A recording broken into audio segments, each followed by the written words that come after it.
सर्वात आधी तर स्वागत आहे तुमचं माझ्या चॅनलवर किचन लॅबमध्ये।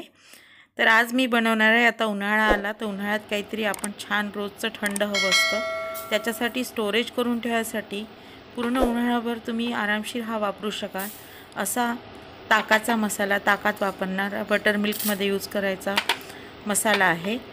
अगदी छान आहे, हेल्दी पण आहे।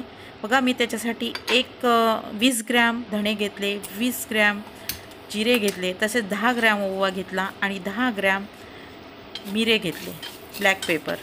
तर बघा आता मी त्याला व्यवस्थित शेकून घेते आणि सिमवर शेकते आहे व्यवस्थित, कारण त्याचा सुगंध असा छान येतो। आणि धणे कसे शरीरासाठी खूप थंड असतात, तसंच जिरं पण थंड असतं आणि मिरे हे आपल्याला तिखटपणा देते, तसंच ओव्याची चव त्याच्यामध्ये जे पावडरच्या रूपात आपण करणार आहे त्याची हटकेच येते आणि नॅचरल मसाला आहे, एकदम मस्त हेल्दी आहे।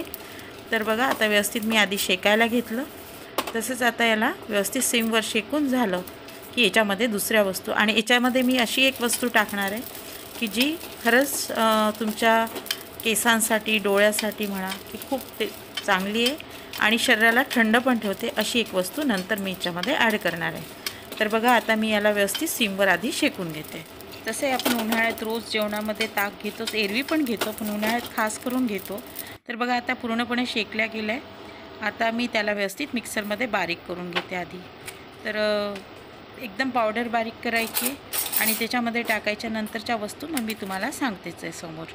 तर बघा हां, आता मी अर्धा चमचा याच्यामध्ये हिंग टाकते आणि हो, याच्यामध्ये ॲड करते मी काळं मीठ। आता काळं मीठ आणि साधं मीठ पण टाकू शकता, अर्धं करू शकता, मी पूर्णपणे काळं मीठ वापरलेलं आहे।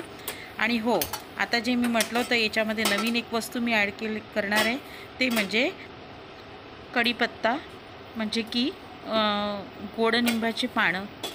ह्या सर्व वस्तू आपल्या घरात इझिली अवेलेबल होतात आणि घरातल्या घरात इतक्या छान वस्तू अवेलेबल होऊन झालेला मसाला आहे। आणि कढीपत्त्याच्या पाण्याला मी याला काय केलं, नुसते धुवून थोडे कापडाने पुसून घेतले आणि सिमवर शेकून घेतले। आता शेकून ते कुरकुरीत होतात, त्याच्यानंतर त्याच्या आधी मी एक राऊंड मारून घेतला याचा मिक्सरचा, की ते पॉटमध्ये आधी मी सगळं मिश्रण बारीक करून घेतलं मसाल्याचं, त्याच्यानंतर आता हे पाणी टाकून पूर्ण प्लेन दळून घेतलेलं आहे। बघा किती व्यवस्थित तयार झालेलं आहे, अगदी प्लेन मस्त तयार झालेलं आहे। तर आणि टिकतो पण, भरपूर टिकतो, जवळजवळ आता एक पॉटभर झाला म्हणजे तुम्हाला हा बरेच दिवस जातो आणि बिघडत पण नाही। तर तुम्ही बनवा। बघा मी आता याच्यासाठी ताक घेतलेलं आहे, घरातलंच ताक आहे, आधी मी तयार करून ठेवलं होतं, त्याच्यामध्ये मी आता फेटून घेते व्यवस्थित। अगदी छान, खूप छान टेस्ट येतो याचा। बाहेरच्यापेक्षा आपल्याला घरात बनवतो तेव्हा रिजनेबल पण पडतो आणि मेन म्हणजे अगदी आपण प्रमाण व्यवस्थित घेऊ शकतो। बघा थंडगार ताकामध्ये पेय छान वाटतं। ताक तसंही शरीरासाठी खूप हेल्दी असतं आणि त्याच्यावरून हा इतका टेस्टी मसाला म्हटलं की म्हणजे प्रश्नच नाही।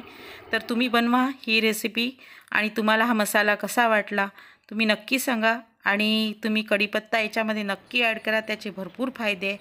मला कमेंट्स नक्की द्या तुम्हाला ही रेसिपी कशी वाटली। Thank you so much, bye.